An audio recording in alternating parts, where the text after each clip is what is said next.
Okay, One time. well, it's time to get the meeting started, so I'll call the meeting to order. Thank every one of y'all for being here. This is the first meeting of September, and we meet once a month in June. And when we start these meetings off, is we go around the first sheet, announce yourself and who you're with, then we'll get the meeting started. So Arthur, if you want to start. Once the frame goes away. Sounds perfect time. Somebody just have to say it and not be quiet, so Mr. Charles. Other chambers, Waco, and DL, planner. Jennifer. Hi, Jennifer Bowen, STV or infrastructure firm. Jim Devlin, assistant city manager, city. I'm Simon, assistant city engineer, else. Clayton Zach, Tech South Waco area. Charles Lee, city Waco. Mike Norman, city Waco. Amy Moore, City of Lacey Lakewood. Okay, modal Waco MPO. I'm Zane Dunham, county engineer. Greg Rice, you coming? Amy from Barley County. Or Wagstaff, City Waco. Serene Stevenson, at the church. Chad Saylor, City of Burger. Paul Bear, City of Liberty Hills. Daniela Dagos, Waco MPO. Annette Polk, Waco MPO. Here. Suzette May, Mobilize Waco. Jordan Everhart, HDR, transportation. Peter Tella, Pike, Edward. Super, thank you all for attending. So we'll get started. Number one, and your cashier is going to help me stay on track, so hopefully we'll have a quick meeting. But the elections of officers for completion of the remainder of the term ending in September 2025. So as you all may or may not have known, the previous chair to extend all the way through September 2025 was Amy Bertle. And so she is no longer with City Waco. So I will, as I was vice chair, so I'll step up to chair for the remaining term. However, we need to elect a vice chair for that, my remaining part of the term. And so is there anyone here that would like to be vice chair, put their name in the hat, so that we can all vote on you to finish out this year and then through September of 2025? Okay. Anybody else? All right. Well, let's have a vote. Everybody in favor of Laura Wagstaff, say aye. Opposed? Thank you, Laura. Okay. Moving on to item number 2, review, discussion, and possible action regarding the Waco MPO 2050 Metropolitan Transportation Plan. So as you all know, we started this process 2 years ago, or more like a year and a half ago, in January of last year, and now we are reaching the almost the final stages of this. And I'm looking forward to conducting these public meetings that are scheduled for August through actually September and October. We have 2 meetings in September and 3 meetings in August. And the timeline is that we will meet after these public meetings, we'll present a ranked order of projects to the policy board and the CAC. At the October meeting, there will be deliberations. At the November meeting, we'll have a draft final ranking of the project, on which we'll do another public comment period. And then at the January meeting of the policy board, we're expecting the final MTP to be adopted by them. Next slide. So when we did the call to proposal, we had a total of 41 submissions. We had 19 highway projects, 3 public transit projects. I think about 15 or so locally regionally significant roadway projects and 3 feasibility studies. There were 11 existing projects that were carried over from the last MTP, primarily because these projects are the ones which are already in some development stage of design and engineering that TechStop had already allocated design engineering for those. The MTP proposal evaluation team, and toward the end, we'll give you an update and thank everybody who worked on it, because this was a lot of work that the evaluation team did. They met twice. First meeting was to go over all the evaluation frameworks that we were doing. And the second one, they had lengthy discussions on each of the project and how the evaluation team vetted. Next slide. Next. Yeah, it's not. This is the map of it. So, I mean, there is a lot going on here. All the maps that we have, that all the projects that we received are plotted and displayed on this map. And we can zoom in as you want to take a look at more. But the most important part we wanted to highlight was that everything you're seeing in green, these are the ones that are going to get carried forward from the previous one because they're in some stage of development already. All the work with orange letters that you're seeing, these are all the new projects that have come up. And all the shaded areas you see, those are the feasibility studies. So you will see 4 shaded areas, but there are 3 feasibility studies. One is the regional connectivity feasibility study that we are proposing. That's to consider the eastern and the western side of McLennan County, how they're connected. Those are the 2 shaded areas, the north and the south. And then there is the US 84 corridor area between McGregor and Waco, that entire as another feasibility study. And then we're also looking at Hewitt Drive from I-35 to US 84. And just as a reminder, we had mentioned it at the last meeting as well, that Hewitt Drive is very likely to get on the 100 most congested roadway segment in Texas.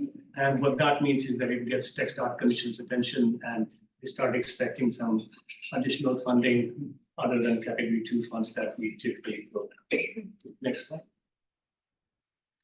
What we also did was that we asked the active transportation plan, our active transportation plan and the discussion on that from the bike fed work group.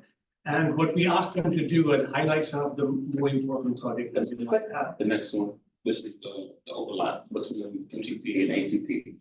So yes, so what we did was, so we brought this to their attention and we asked them that wherever there is overlap, what we need to do is consider these projects as part of the MTP proposal, because previously most of the alternative transportation projects, we often they remained in the ATP and we often looked at them in conjunction with the MTP. What we are trying to do in this term is that all the MTP project proposals that we are proposing, wherever there are overlaps with the alternative transportation project, that they be integrated in the scope of the project itself. Primarily the idea is that we don't want to think of ATP projects as afterthoughts. So if, for instance, if we have time and money to do it, but we want them to be included. So these are all the projects that are currently in our ATP that directly overlap with the proposed projects in the MTP. Next slide. So so all the active elements that are there, that's what we're doing. And what we have also done is that we have all of these projects for the MTP, they have been reviewed by the TxDOT engineers. And they had several comments which we're in the process of integrating them as part of this. Right now, we're going to have 5 public meetings through September and October. And at that meeting, we're soliciting significant amount of public comments. And once we will present them to the policy board along with the proposals.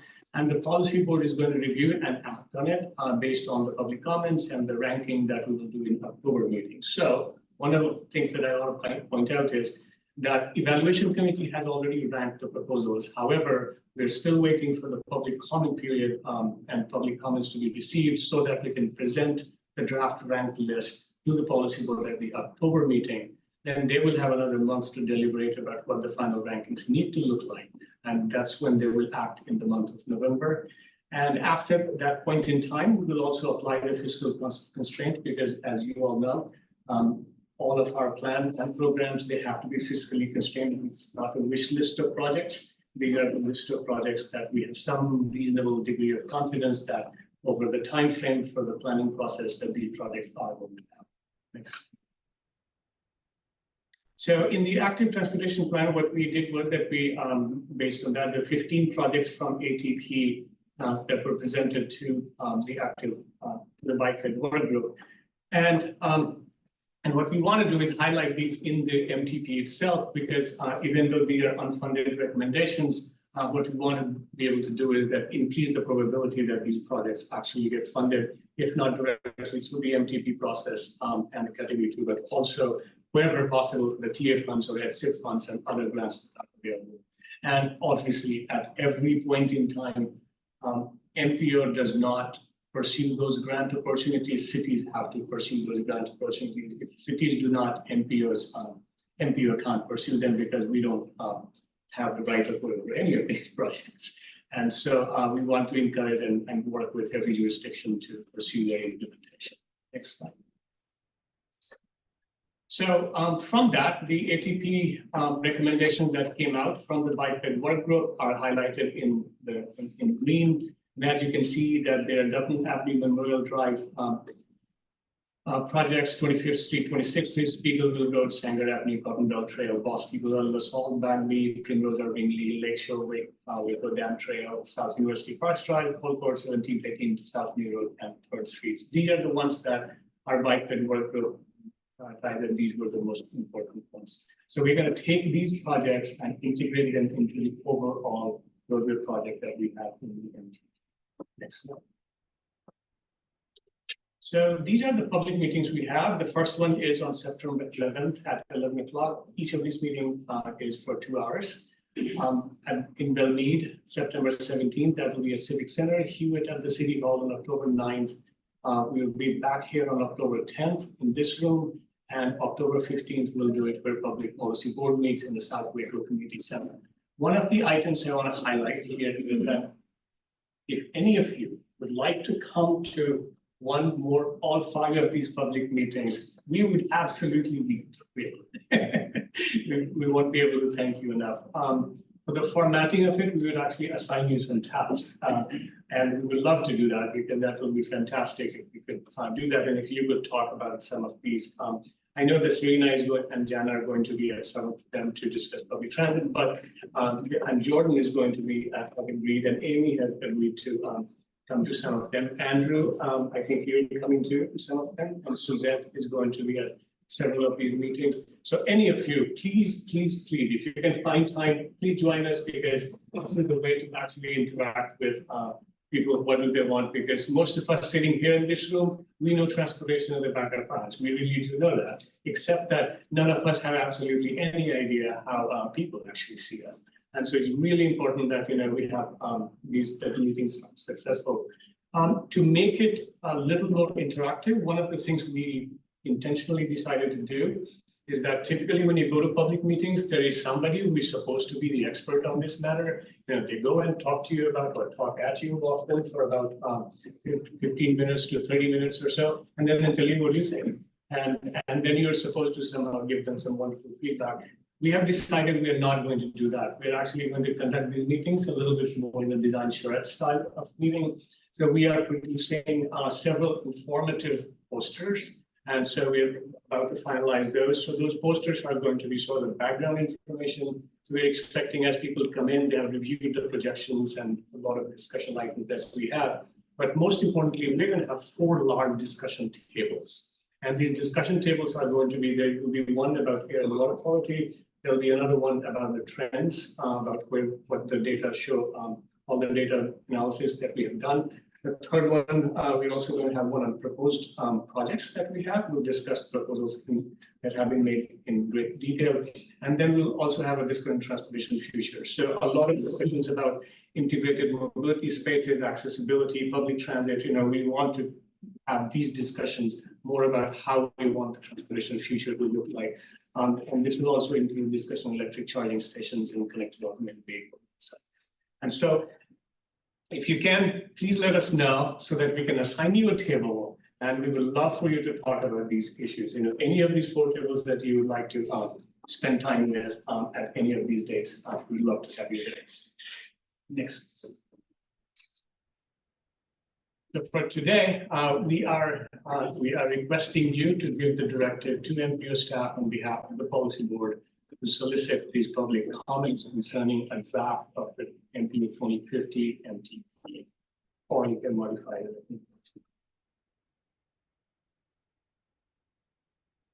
Is there a motion to discuss? Well, we can only do a motion, then discuss. Well,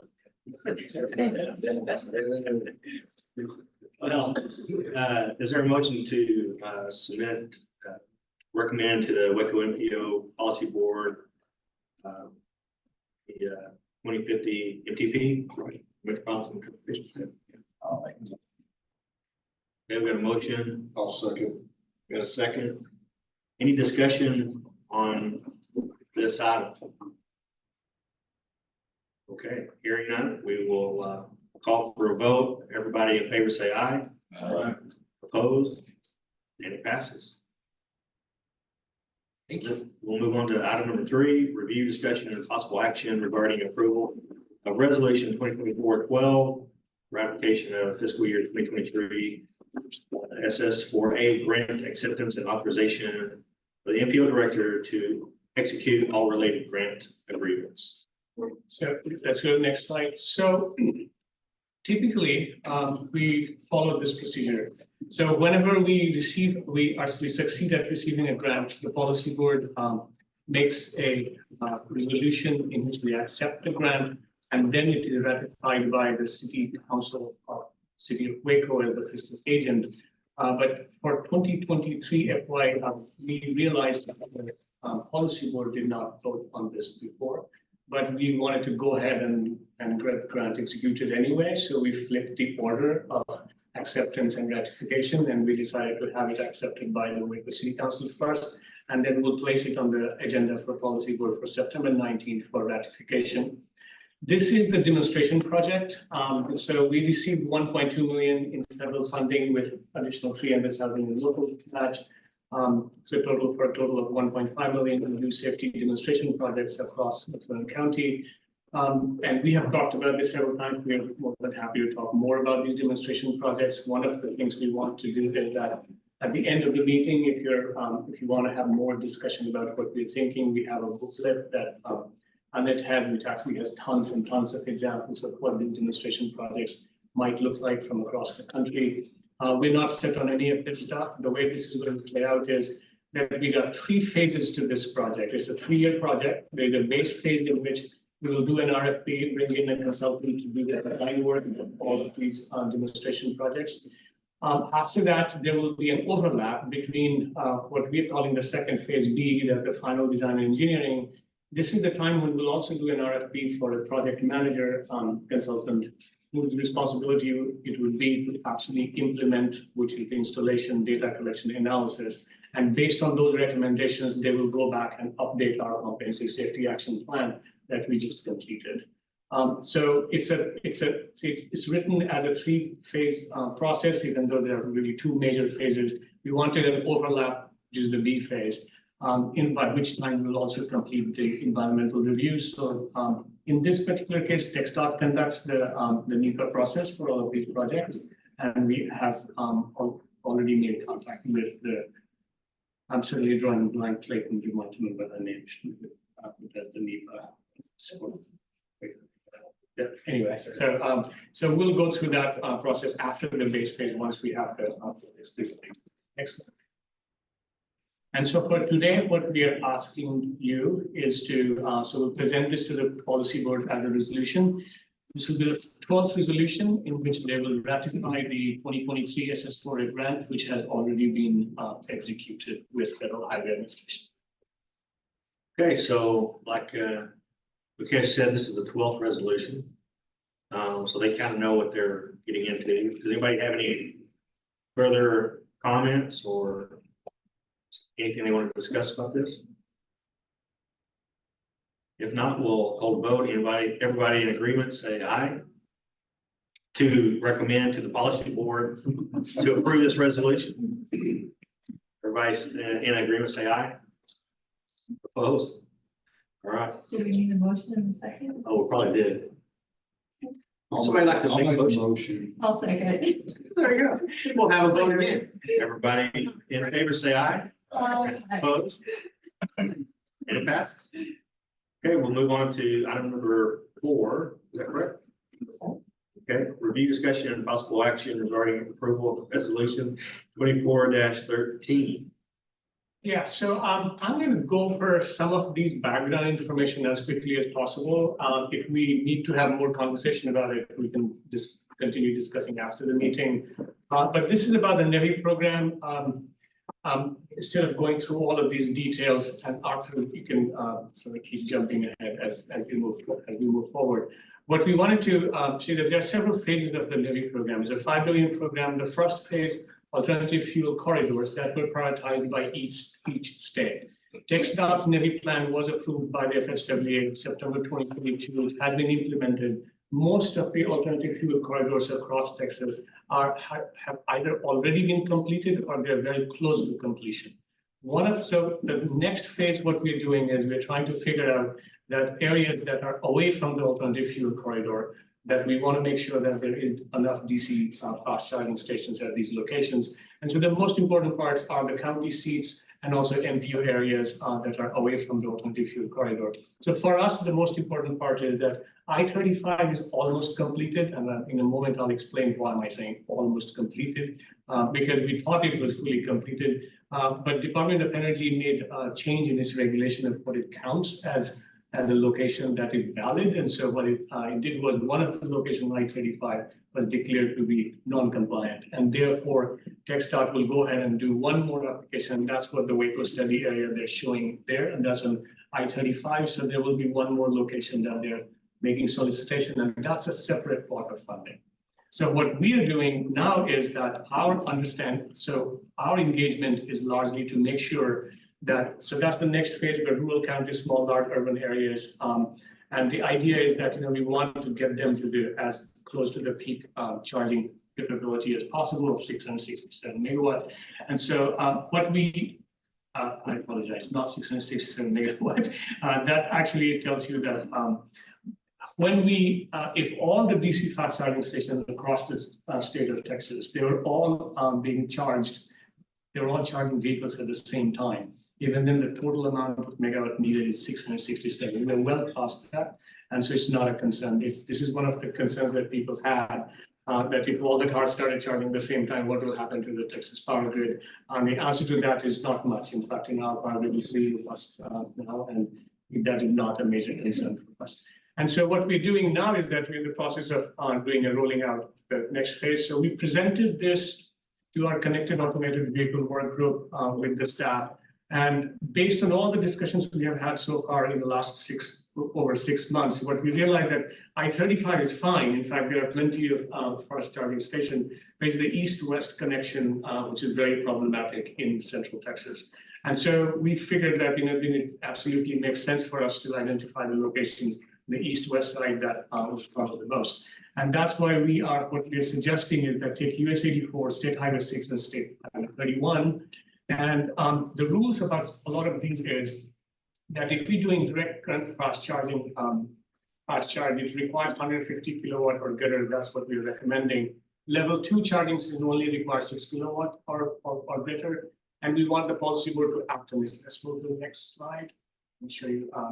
So what we are expecting is that for Waco MPO area, we are expecting $1.846 million in construction and with additional O&M of $461,000 over a 5-year time frame. And the cost per port ends up being about $150,000. And by regulation, every location has to have a minimum of 4 ports. So that means that each location is worth about $600,000. Level 2 obviously costs a lot less, $7.5 thousand. And so based on the recommendation we're making is that we should really just choose 3 locations with minimum 4 DC fast charging ports, and that will make it $600,000 each, and that will allow us to build 3 of these charging locations.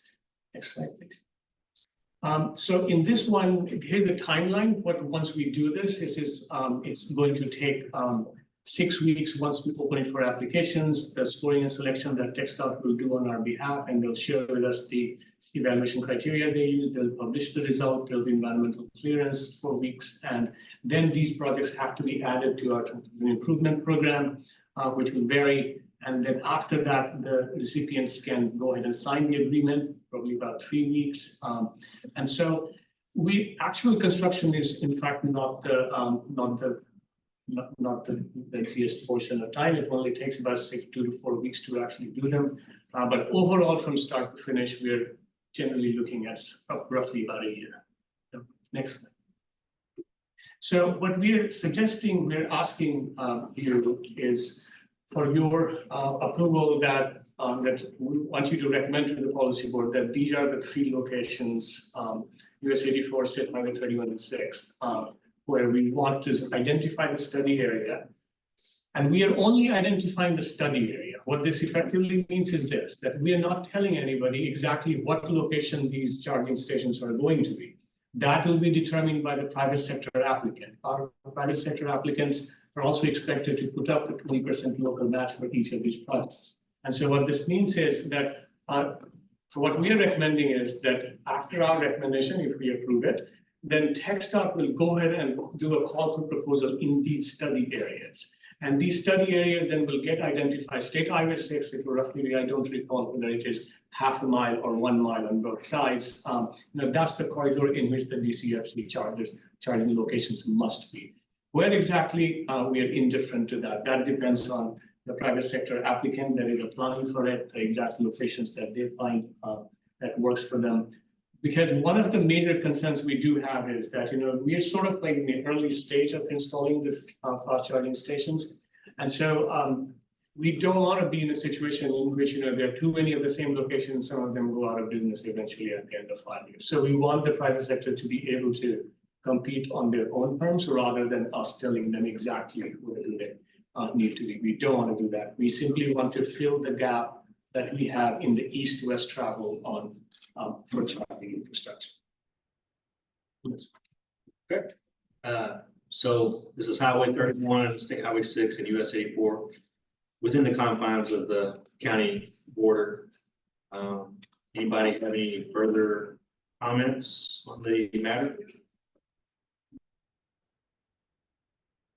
If not, do I hear a motion to recommend to the policy board this resolution?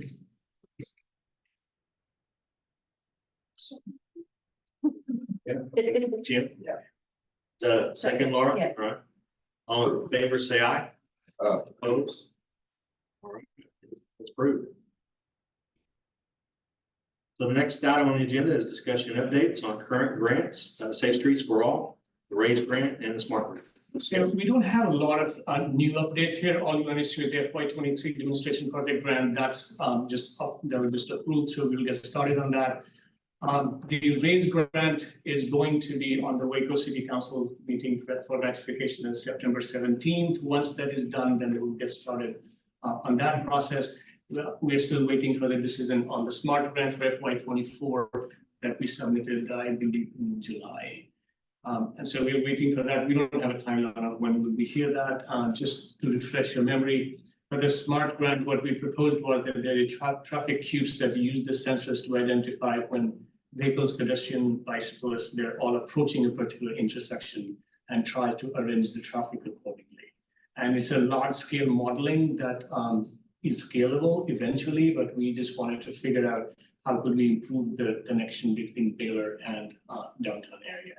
And so that's the intention behind the Smart Grant. It's super competitive, so we're not holding our breath that we will definitely get it, but we really hope that we do. If we get it, then this will allow us to do some, actually start experimenting with some of the latest technology based on sensors. Okay. Moving on to item number 6, discussion and updates from TechStop regarding a significant highway construction projects within the Waco metropolitan area. Blake? Okay, I'll start with Spring Valley. Still on track for that completion in the calendar year. Bulk of the work is between Hewitt Drive and Old Temple. If you go to the next slide right there. Here's the south end of the project at Hewitt Drive. You can see the bulk of the work there on the west side. I've got flex space down, getting ready to start paving operations relatively soon. Moving north, there was a big effort to get this area wrapped up prior to school starting in the summer. So we've got pavement down in front of the elementary school, curb and gutter, working on sidewalk now and getting that area cleaned up. Same thing, just north here, working the west side of the roadway. Old Temple intersection, working to either side, and then we'll do a final mill and inlay. And then this is an add-away, so we still got a little bit of time work to do here, but again, on track for end of the year. 434, another one we're looking to wrap up into the calendar year, primarily working our widening on the south side of the roadway, along with the second half of the new bridge at Primrose. Work on the new signals and median replacements at LaSalle are ongoing. That's primarily at night with school going on and some of the temperatures, so that'll be wrapped up into the end of the year. Here's just a photo of the bridge structure. This was taken last week. Since that was taken, we started some of the column work and getting ready to work on caps and then beams and deck. And then here's just a shot of the intersection showing some of that ongoing beam work. All the mall, other than cleanup, we can say this one is wrapped up, so we can just walk through photos here. Bagby, everything's in final configuration. You can see we still got some grass to get planted here, but other than that, work is complete. Here's the Beverly Bridges, so you can see all the final striping in place, signage in place. That area is relatively wrapped up. Here at Industrial and Imperial, same story. We've got a little bit of vegetation to get established in the area, but other than that, work is complete. Here's just our oxygen and depot bridges. Again, same thing, some cleanup around the railroad tracks where oxygen was removed. Get vegetation established, but work is complete otherwise. And then same story at 84. Get vegetation established on those big headers there at 84. This is a new project, State Highway 31 at FM 2311. Just got started in the last few weeks on it.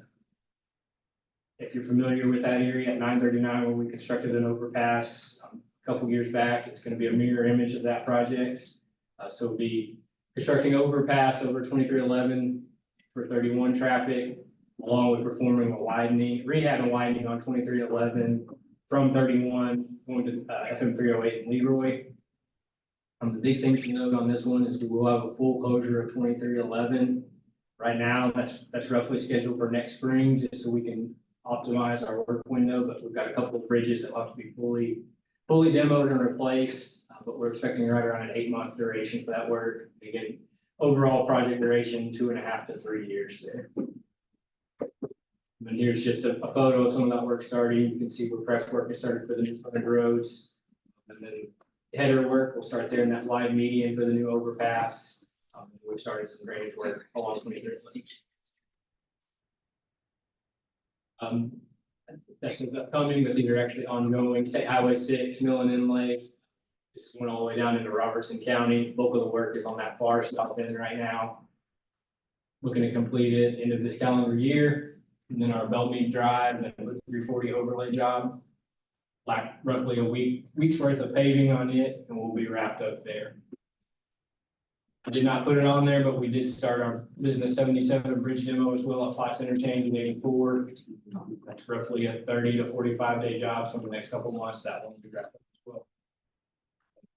Next month, we can add 4C. We'll look at the bidder is at that point, the low bidder is at that point. And as we get scheduled, we'll start working through phasing and all that fun stuff. Any questions? I don't have a question, but I got a comment. I think the mall went really well. I mean, I'm sure everybody travels that way from time to time, and massively busy area. And I thought it went well. I didn't see any accidents. Of course, I'm not there all the time, but it just didn't seem like there was any big hiccups. It just went really smoothly. So kudos to the next time. Appreciate it. Yeah, we have only heard positive comments about it. It's like everybody, I can send you some phone calls. Yeah, that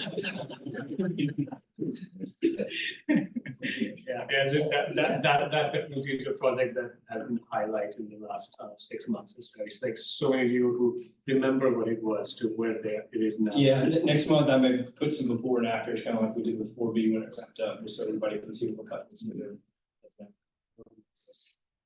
Thank you.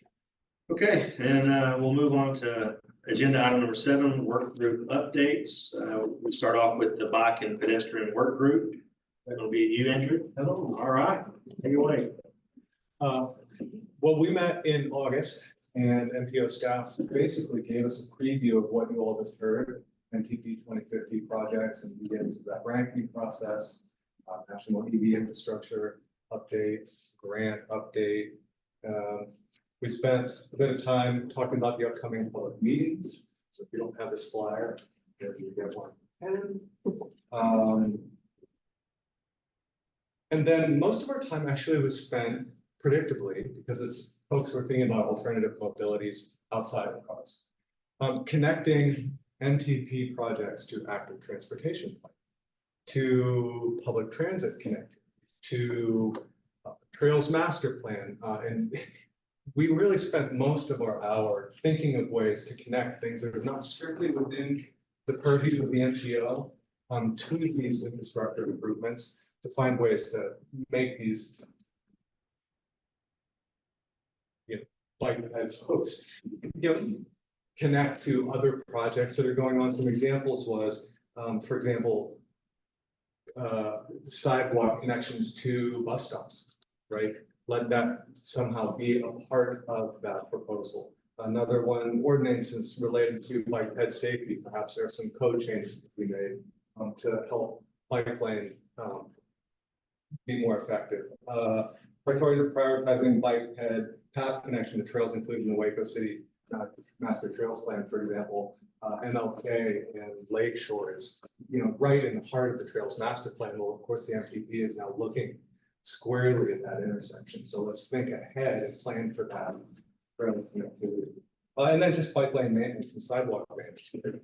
Maybe not strictly a part of the road improvement project, but what do we set aside funds to keep bike lanes effective? Because putting it down and then letting the striping, fall away or not signal it correctly, or not enough support for what cars may and may not do in bike lanes, for example. We talked about that one. Yes, go into the bike lane for turning, or no, not go into the bike lane for turning. These are all things that cities can help reinforce behaviors to make those more effective. So, like that. All right, does anybody have any questions for Andrew? What's the average kind of amount of people that attend those work group meetings? It fluctuates, the location changes, and about a dozen or so. That's I think good. is a pretty good number. Yeah, it's real good. We just recruited another one yesterday. Oh, super. Yeah. And so when's the next meeting and where? The next meeting is what, November 20th? I think so. November 20th. Yeah, but the location isn't determined just yet. Okay. Okay. Thank you. Try to find somewhere. Yeah, it depends on the weather and how hot it is. That's true. Often the work group begins with the bike rider or walk. So there you go. That's it. Thank you, Andrew. Very good update. Mukesh, do we have Yes. connected and automated vehicle work group? We don't have a representative from there, but I just wanted to give you an update that we met, and that's where we made the recommendations for those 3 corridors. And we went through a lot of discussions about what might be the exact location. Do we want to put it? Like, no, we just want to go ahead and propose the entire study area. Because apparently there are several private sector companies that have already been mapping out all of the United States. And so they already have their locations in their mind that they want to work with. And so we are not interested in trying to influence that. So that was the most important part of the connected automated vehicle work group. We are developing a white paper for what we want to do for the connected automated vehicle, and we'll include that white paper into our MTP to make sure that we're all on the same page about what direction we're heading for the transportation project. Okay, very good. What about the citizens participation work group? So those are the 2 work groups, and you can see that those are sort of dimmed a bit because we don't have, at the MPO, we depend on your support. So if you don't volunteer your time, it's difficult for us to pull some of these. And so those 2 work groups are there. They have very important roles to play, but we do not have enough members in those 2 groups to actually start having meetings on those. That's the reason why just 1 or 2 people, it did not make sense for us to do that. That's why you see them dimmed. So right now, those are the 2 active work groups we have. If you have any of the people who you think would be really good for citizen participation work group, which can help us, improve our ability to meet the public where they are, or mobility, land use, and transportation, which is another one that keeps coming up all the time because the issue that has been discussed several times that without the land use context, transportation is just a line on the map. That's all it is where people do stuff. And it's really the land use that ends up determining, and quite often that's the part we end up ignoring in a lot of our discussions. And so we absolutely want mobility land use work group also to come out as soon as possible. So if you have anyone on your staff who you think should be joining these and spending time with us to direct us into which way do we need to take these, by all means, you do that. So just the names themselves, it's kind of nebulous. You may get more participation if you had some maybe, bullets, points of what you would expect people to comment on or come up with ideas. We kind of just talked about it, but whenever we put it on slides, it'd be good. It's kind of nebulous, it's kind of vague. Sure. And then also the land use, would that have to do with like land development? It has more to do with what the regulations are related to. So the way, so just to give you a very concrete example, take Hewitt Drive. Hewitt Drive originally was a roadway that was designed to go at much faster speed. Over time, the businesses come about and starts functioning more like a street. And so what you have is a major problem in which congestion goes up because nobody's actually driving as fast as they can. And in fact, the measurement of congestion by TxDOT is directly linked to what is the free flow traffic at 2 o'clock at night versus what is the free flow traffic at 10 o'clock in the morning. And so when you compare that, you notice that that's why Hewitt Drive is about to become most congested. But the problem there really is the land use. So it's the land, and because of that, we often look at Hewitt Drive just as a line rather than considering the 2 lanes over or at least 1 city block on both sides, so that we can accommodate and think about the entire area as a corridor rather than just a street or a road. In fact, neither street nor a road. So that's what mobility land use transportation gets into in great amount of detail. Public transit, in fact, that one is the one notorious that keeps coming up all the time, that the bus stop there, or not the stop, but the bench there, like there is no room there. And so typically it's past the culvert and where it is. And sometimes with wind or maybe some people just decide to actually go and topple it just, you talk about all of this because, you can't do public transit this way if the roadway does not accommodate public transit infrastructure. And so, and that's what that mobility land use and transportation group will have to start thinking about. That is the context that matters. Without you can't do context invariant street. This becomes very important. So it's not necessarily land development or zoning. It's just, I guess, the big picture. Yes. Connectivity. Yes. Okay. So land zoning regulations and such, there may be some recommendations and, so lower points of use on daily basis for 20 hours a day. But yeah, so we may have some insights and thoughts from this work group that will be relevant to her and other cities, but not something like overall. Okay. All right. Well, if anybody has any other questions or comments about the work group updates.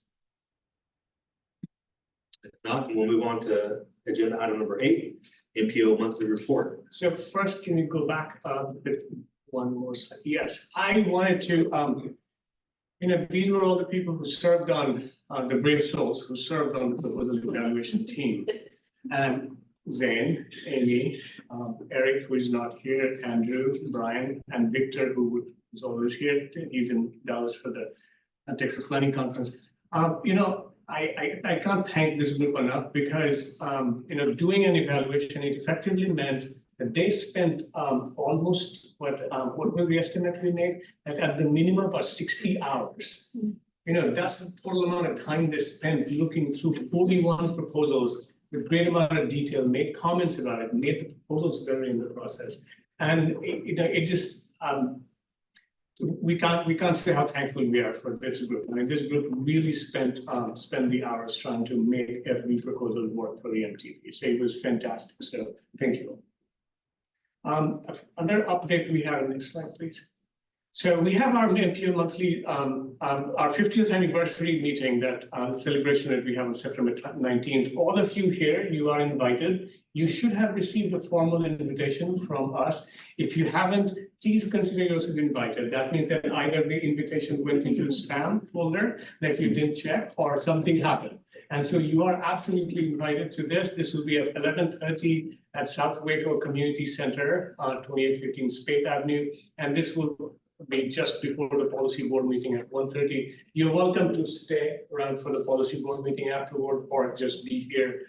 We had proclamations at every city in McLean County, and we are delighted to come and proclamations are always the fun things to do before you get into the more serious business.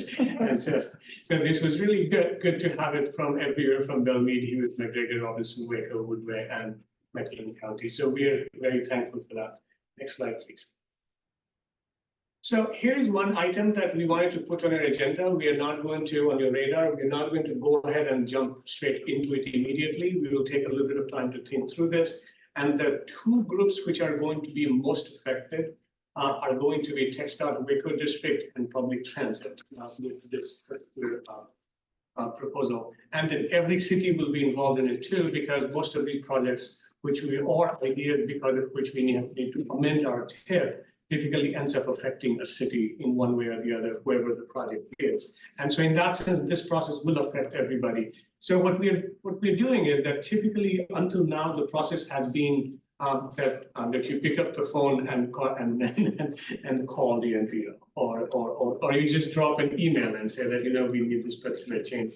And typically what happens is that, we are a very small staff. We don't have the capacity or the resources to jump into it and start doing some of these. And quite often this happens sometimes actually because it may not even be necessary. It's because of wrong information that has been shared through different agencies. So what we want to do is streamline that process of amendment in a manner so that we all know exactly what to expect, when, where, and so that we can plan it out better. And we don't need any of this last minute. So what we are trying to do is, so our timeline is that we're expecting that the January policy board meeting, we want to open an amendment application, which basically means we open it up on the website for 2 weeks. And we can amend any of these plans that we have. Typically, they're ranked in the same order of priority. Metropolitan MTP, typically, many times, MTP amendments are needed if there is some major change that needs to be made in the TIP, which needs to be reflected in the MTP. And so those two often go hand in hand. After that, we also have a comprehensive safety action plan, alternative transportation, active transportation plan, public participation plan, Title VI plan, UPWP. The bottom one is typically staff initiates that. You all won't have to worry about it. And so most of you are probably going to be attached to the first two ones, TIP and MPP. So what we want to do is effectively open up the amendment process in January for 2 weeks. So all the changes that you all think need to make, and in most cases, they're going to get initiated by TxDOT or Transit. And then whichever city where the project is, where the changes are being made, we'll expect the city to be engaged in that process as well, because many times we don't want to make TIP amendment without the knowledge of the city. And so that it does not mean, so that everyone is on the same page. And after that, it goes through the proposal review, whether it's proposed, and there is a public engagement process that has to be done for each of these amendments. So we'll initiate the process at the February policy board meeting. Public comment period will occur during the March policy board meeting. And what we will do is that we'll schedule these anytime between March and November, about when it gets approved, because TxDOT does quarterly revision of its STIP. And so what that means is that we need to schedule it in a manner so that it works for that quarterly revision schedule, as well as when something is presently needed. And so that's the process we are contemplating. We think that we had a good bit of success with soliciting with MTP proposals. And so we are considering maybe possibly doing the same process, where you click a button and go ahead and put in all the documents that we need to do, and then we can start the process of scheduling. This is something we have worked on over the summer, but none of this is final. We wanted to put it on your radar today, and we'll work on it some more so that, and we'll, as we fine tune it some more, get more feedback. It'll be an iterative process. And so our timeline is that we're expecting to open it up sometime in June. All right. So then we'll move on to number 9, announcements. Next meeting is going to be October 3rd Tuesday. Same location here. And then, next work group meetings, like I mentioned, Wednesday, November 20th. The location will be determined at a later date. Connected and automated vehicles will be Wednesday, October 16th. And request for agenda items for future meetings, just how do you want to do that? Just contact your office, okay? And then one of the things I guess I overlooked and forgot to talk about was the small cities south designation. Yes. So I thought I had it memorized, but I guess I don't, so I didn't. Look at my cheat sheet. So as you know, on the TAC, we have two small city representatives, the north and the south. And the northern cities are represented by Mo, and Mo represents cities of Golson, Leroy, Ross, West, and Beverly Hills. And the south cities representations are coordinated by the Mecklenburg County. For the south cities represented are Hallsburg, Riesel, Brewster, Eddy, Crawford, Lorena, Mart, and Moody. And so we do not have a south person representing the southern small cities. And so I requested Zane to coordinate and get us a name for the person representing, and so Zane has recommended him to serve as the representative of the southern. Can you tell me which cities again? I wasn't quite. Absolutely. Want to know what I'm responsible for? Same backwards.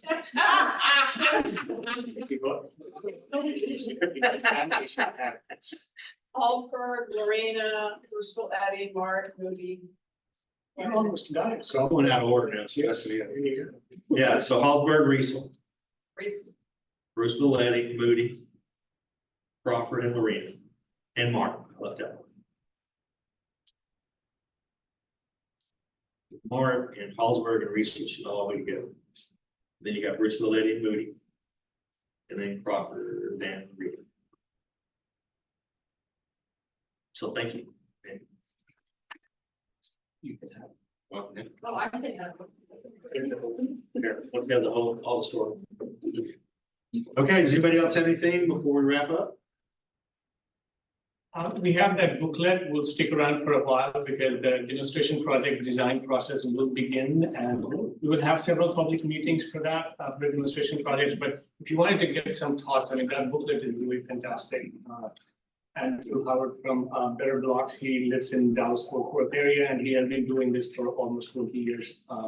We've done some fantastic work. He came and made a presentation to the staff, and he first might look like, and he had a booklet ready for us, so which is really great. So we'll hang around here for a little while. If you have more questions. All right, well, thank you all for coming. With that, we're adjourned.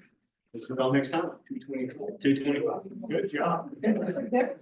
Well, you're much more efficient than that tax force. I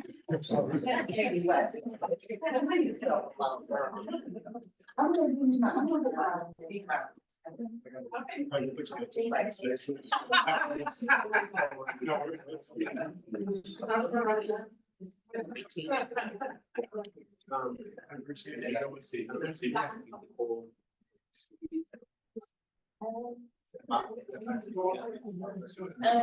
think there's anything.